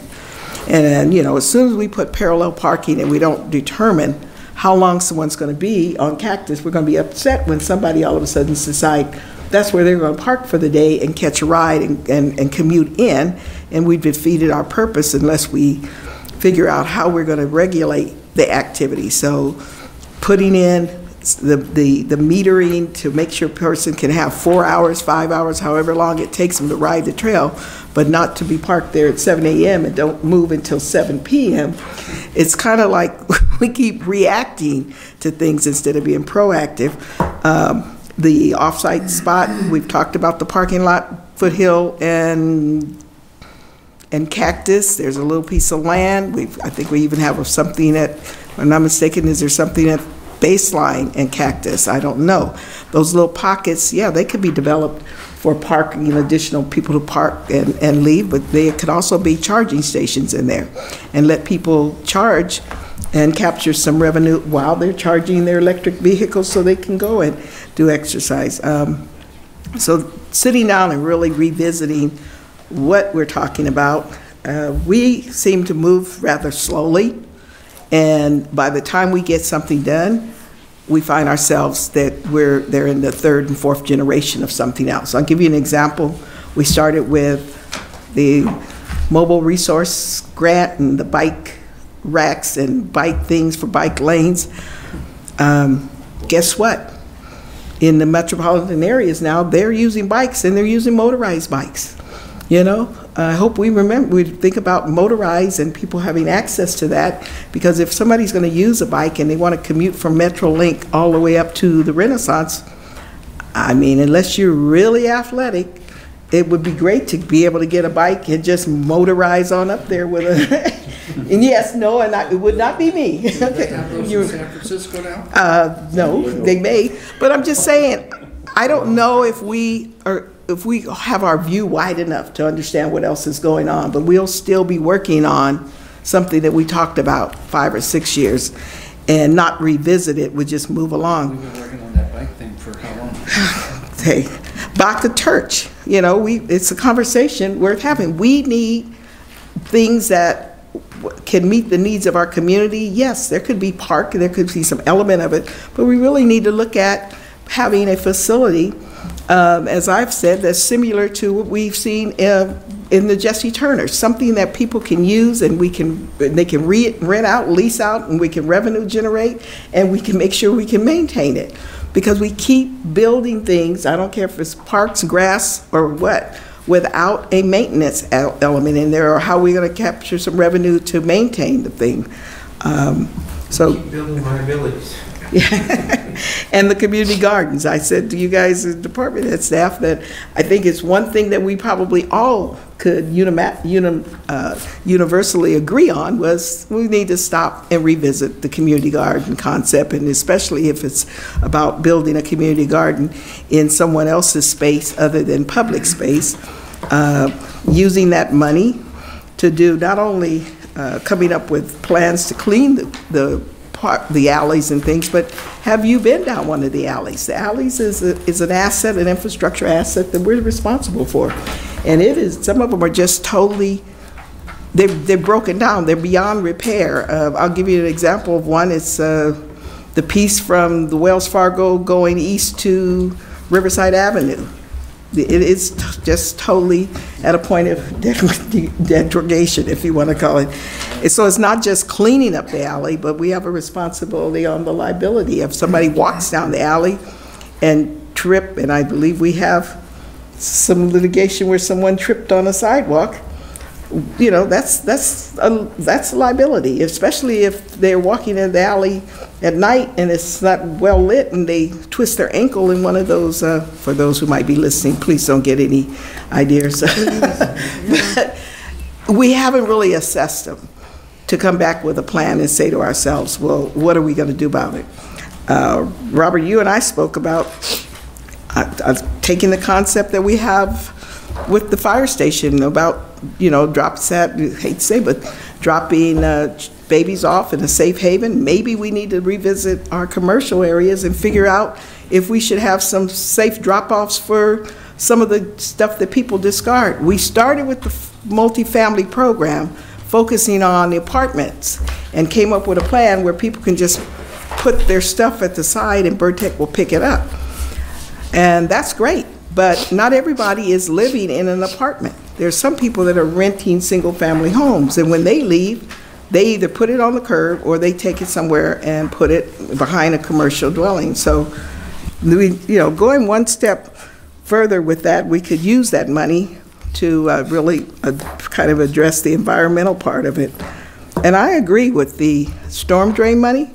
If we can't get the county to get with us and let us move to improve the south end of the channel, then we probably should take that money and make the storm drain improvements that we need to make on Baseline and on Foothill, and quit causing waiting for the developers to come along, and we impose on them creating some kind of a on-site catch basin. Capturing the water so that we can recharge our aquifers is great, but why should we wait when it's an infrastructure improvement that we need, and it's causing just what Ms. Camacho said. We all know.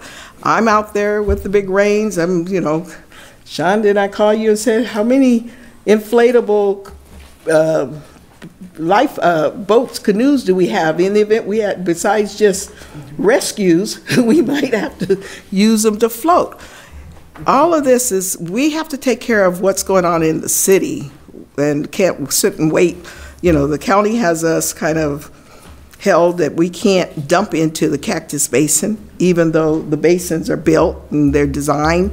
And I think we all observed that this last rain, we watched water spill over the basin and out over to the next flow, and then it jumped into the baseline area, and by the time it rolled down Cactus, we were questioning if it was going to, I think we had to ask Metrolink and alert them. We had water flowing over the railroads. It can become an issue. So it's time for us to figure out how do we address the storm drain, or the water that's running off into the storm system.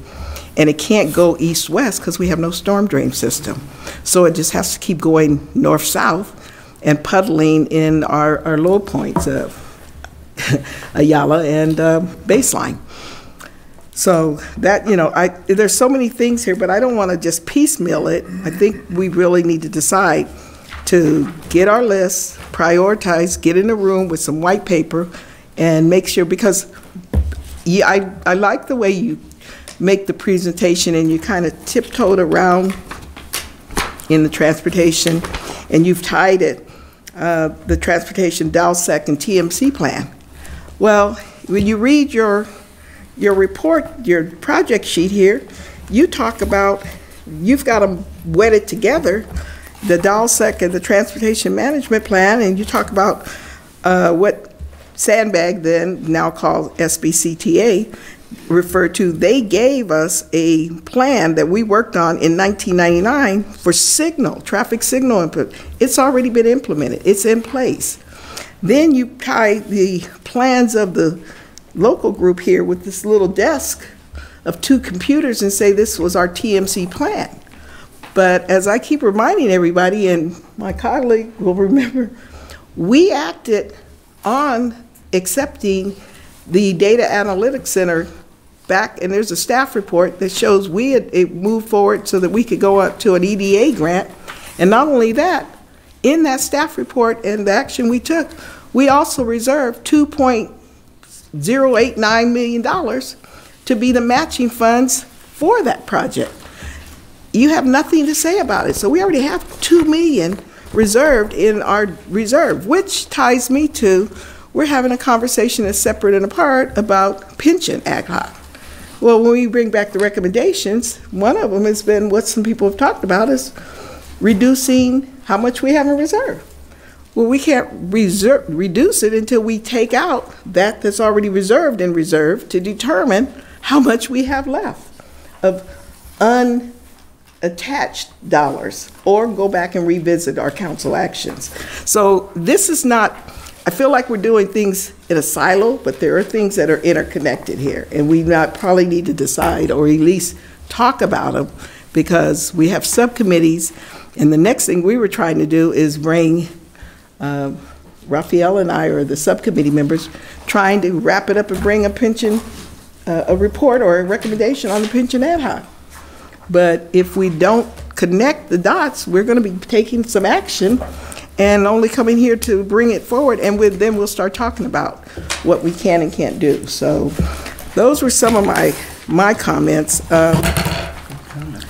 Yeah, crack ceiling. I made a note here going, we got it down here listed. It's crack ceiling, is it new? But we have a zone, and Mayor Pro Tem and I talked about it today. The slurry seal project and bids, the locations, you're doing a zone, but what about the downtown area? We went and allowed for the project that we received in the grant to put in the the bike lanes, active transportation, but we didn't slurry the roads, and they're about due for slurry. So what's going to happen when we need to slurry them? I don't know when they're supposed to come up, but the road right in front of City Hall hasn't been slurried. And I would suspect the ones that are parallel haven't been slurried, but we allowed them to put all the striping, marking. So now are we going to delay slurry? Or do we know that we already slurried and we don't need to slurry? And personally, I think we need to decide when it comes to the civic and government and the heavily trafficked area around here, we probably need to look at, should the slurry be every 5 years here or every 2 or 3 years? Because this is the business center of the city. That was one. I agree. I think I spoke to what Ms. Camacho said. It's things that we've known, but we haven't even begun to plan for them, and we're sitting here. I would like to see us know every project. I found number 15 for the bridge over Riverside Avenue. We really need to know what is the things we want to put in Ferguson. My question on that, when you commented, it was, are we talking about some playground equipment that wasn't a part of when we made the Ferguson improvements and we redid the, what was a ice skating hockey thing? It's the older side. It's the older side. Okay, so how long is that? Since the summer it's been gated, and that's why, in my opinion, we need to make that a high priority and get that one fixed. Okay. In my opinion. Yeah, I understand, but you know, that's why I'm just wondering why have we finally got to that point when we did all the ADA stuff on Ferguson? Why didn't we capture it? It's not an ADA issue. It's just it's damaged. Park is yeah, but it was over. We did fix the other. We brought in some new. The north side we expanded the park, but the south side was just what it was. We didn't touch it. Okay, maybe I'm missing Ferguson. I thought the south side was where we improved. Southwest. We put in You're some right. new The equipment. south side, the north side. I apologize. Okay. The north side yeah. was old. North side, further north end of it. Okay. Yeah, but again, that's the kind of stuff that what would it have taken for us to address and improve and upgrade both sides at the same time? I mean, we shouldn't have playgrounds closed down, fenced up. No, you're right. Well, let me ask this, Madam Mayor. Can we bring back a proposal at some point in time in the near future about with those ADA improvements, with allowing, I guess, wheelchair access and bringing that back to the council as soon as possible? Sure. Okay. Yes.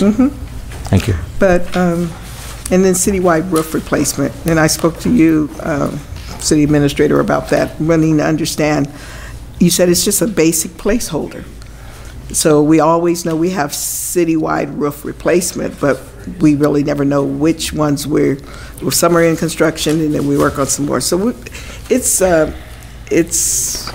not as clear as I would think, and I'm glad to know that we're not having a conversation about the signals. So if we could know about traffic signal at Pepper and Winchester, because at one point I had heard that someone felt that it wasn't really warranted, and I beg to differ. I think you talk to the community members that live on Birch, and they would definitely be ready to come down here and speak to that issue.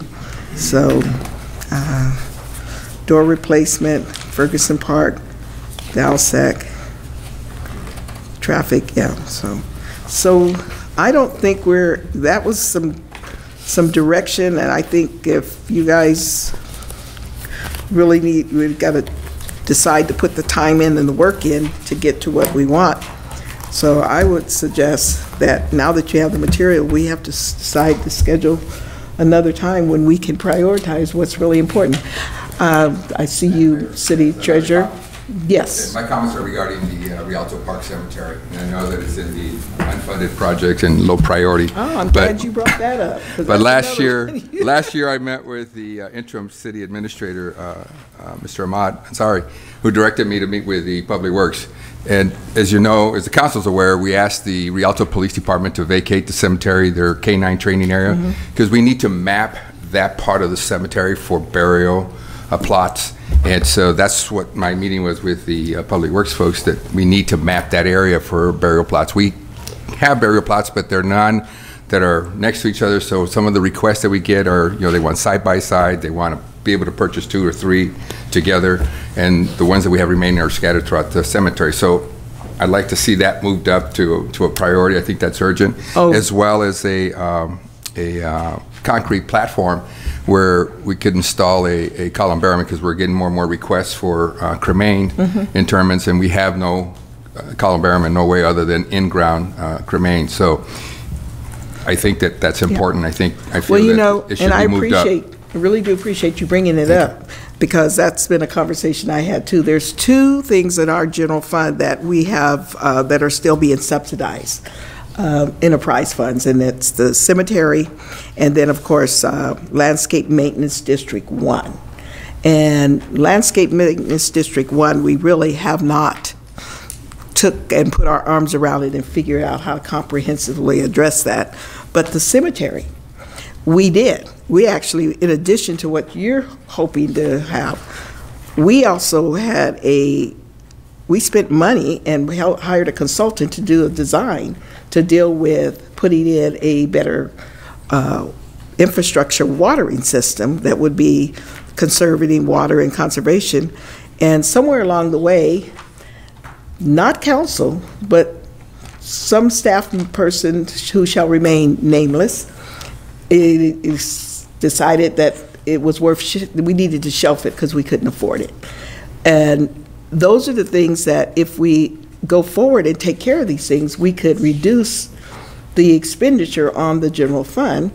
And not to mention, I would love to hear from you or whoever, what is the plan? And what would it do in terms of revenue, generating additional revenue for the cemetery, to see if we can figure out how to make it a little bit more self-sustaining financially. I think the Public Works Director had originally scheduled something to go before the EDC, but because of scheduling and end of the year and those kinds of things, so it didn't make it to the agenda. So hopefully soon.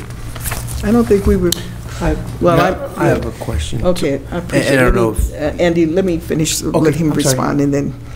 Yeah, I think what we need to work with the treasurer on is sort of a business plan for that. I mean, we've got proposals for what it would cost to do the mapping, but I think part of it is the bigger picture. As you say, we know we need to, the irrigation system is a very old system. It's a hydropneumatic system.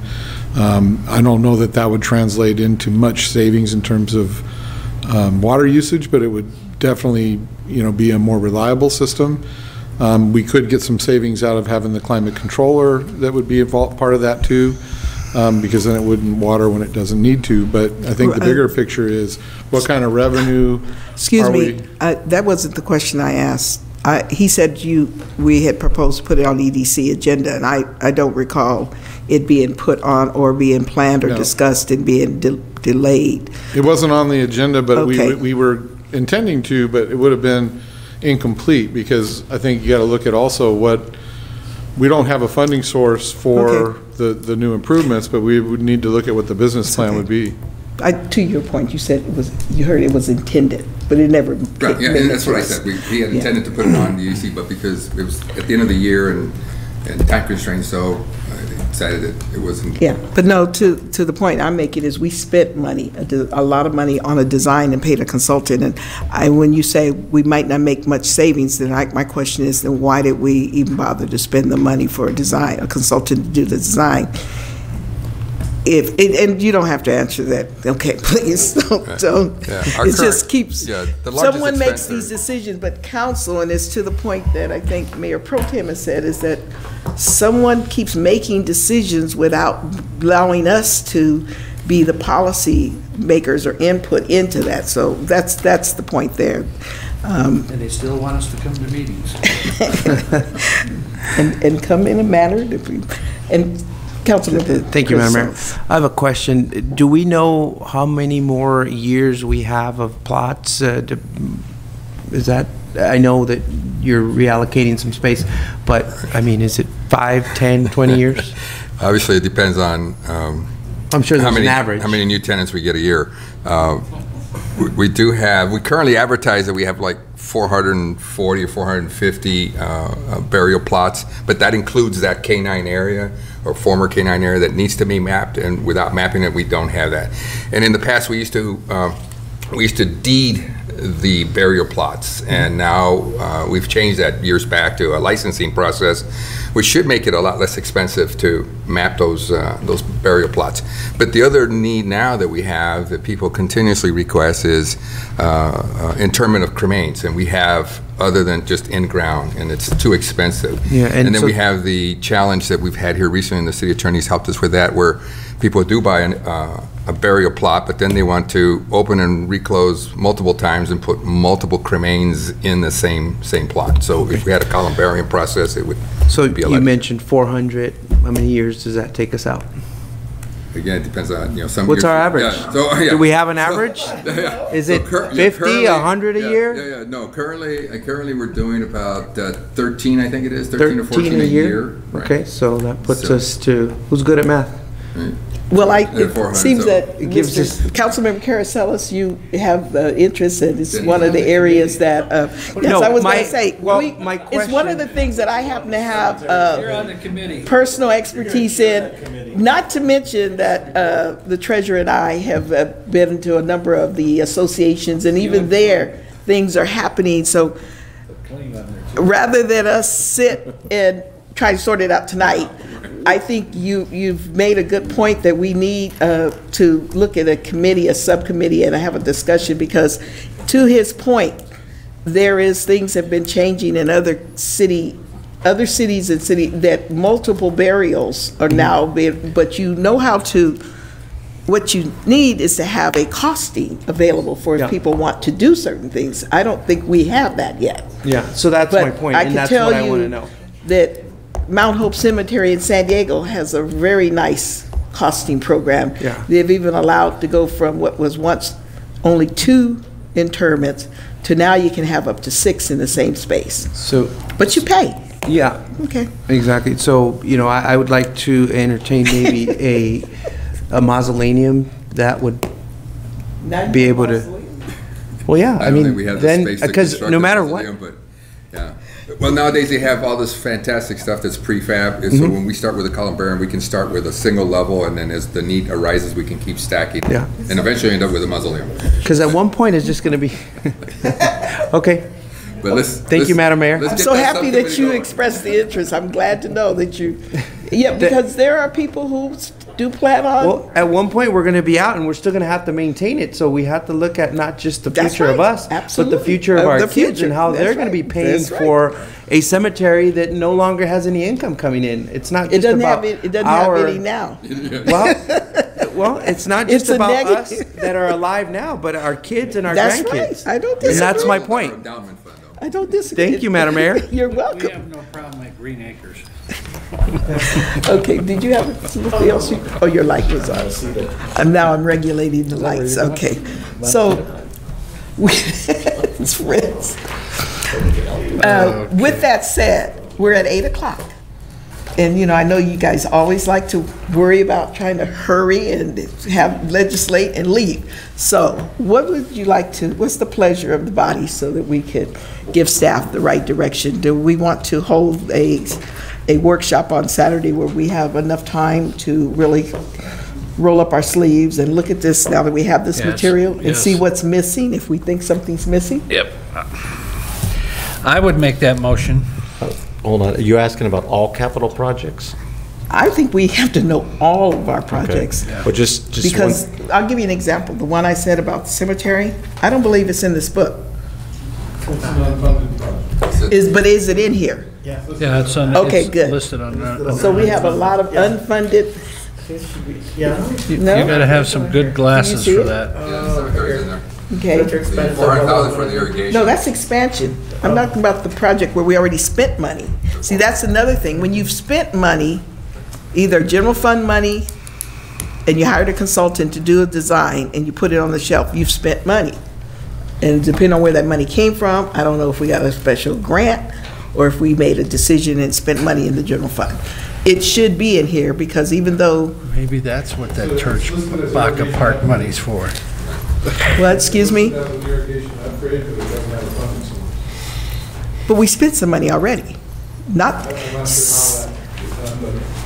Yes, when you There's a few paid inaccuracies. somebody and you got a report, a plan, and you put it on the shelf, it should still be reflected in here.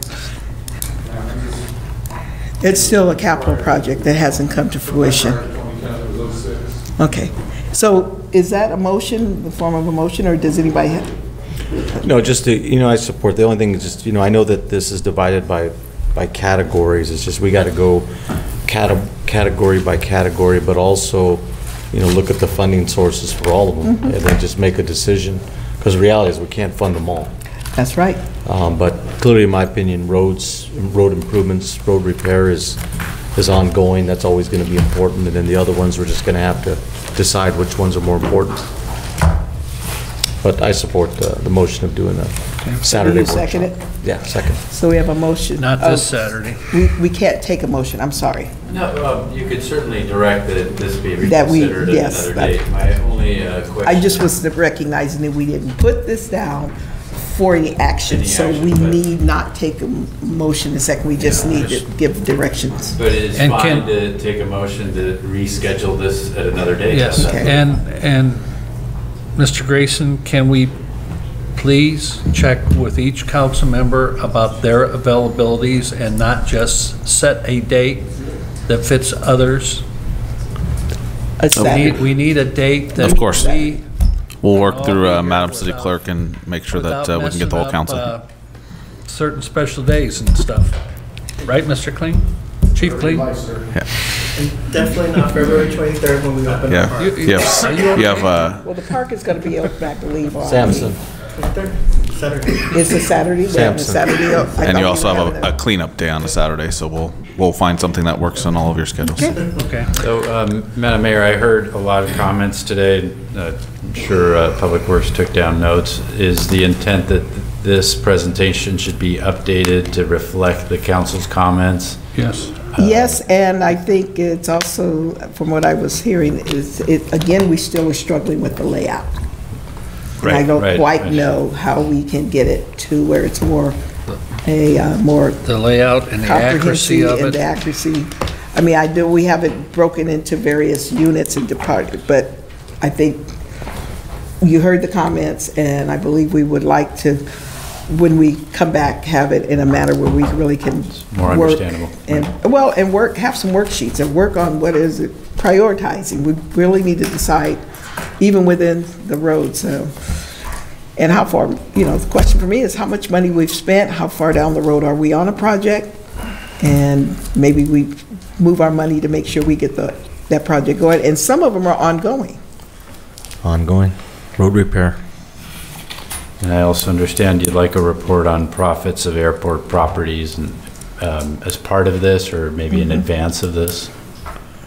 Is Well, that fair? I think it should be part and in advance. Yeah. And that relates to where those dollars have been spent, where they're parked in reserves, just frankly, where those dollars are. And just the other thing is future proceeds. How much more do we anticipate coming in? I mean, Yes. Now, how much we have remaining, you're right. And then, Madam Mayor, you also requested the information on the allocation of reserves. Is that to be included in the conversation? That's what I think they We'll would provide say. it with this information. Knowing what is already identified and parked, as he was saying, in the reserve. So some of the money has already been, it's in our reserve, but it's dedicated already to something. So it's really not, money that's available for using it somewhere else unless you take some other action. If I understand that correctly. Okay. Perfect, thank you. And then also again, even with everything, a comprehensive, even though you haven't gotten the business plan for the cemetery, I still think we do need to look at what are the projects and what will it cost, and then the treasurer could look at and how would there be a return on the capital improvement based on whatever business plan he has for the availability of facilities or changing. those are all things I don't know if that's left up to just under the treasurer's decision, or if it's left up to us to make a policy on, do we want to change the policy for how many interments could be in a space? That's those kinds of things I don't know. And actually, that's consistent with the research on the issue that the treasurer had asked. The city can create a policy to determine the number and limitations, et cetera. Yeah, because again, the one I deal with in San Diego, it's a policy decision by the council, but the city manages and runs the day-to-day operation. Okay. Okay. All right. So with that, any other oral reports or comments that anybody needs to make? If not, any other questions for clarification? No. Move to adjourn. It's been moved to adjourn. I'm sorry, I don't mean to interrupt the meeting. You dare. I just want to put all people in the audience. 2 minutes on the shot clock. You all do a lot of work up here.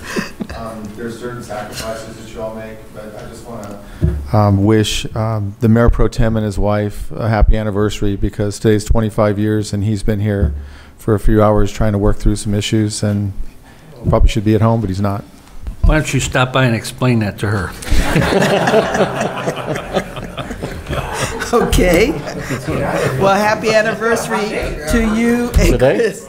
Today's Zach's anniversary? Today, and Any also, anniversary? it's Jocelyn's 10th birthday, Jocelyn Baca, and I want to say happy birthday to her. Thank you. Thank It's you. her birthday. Her birthday today. Okay. All righty. Well, with that, I think we have motion you, and second. Did you hear who? I think it was you moved to adjourn and he seconded over here.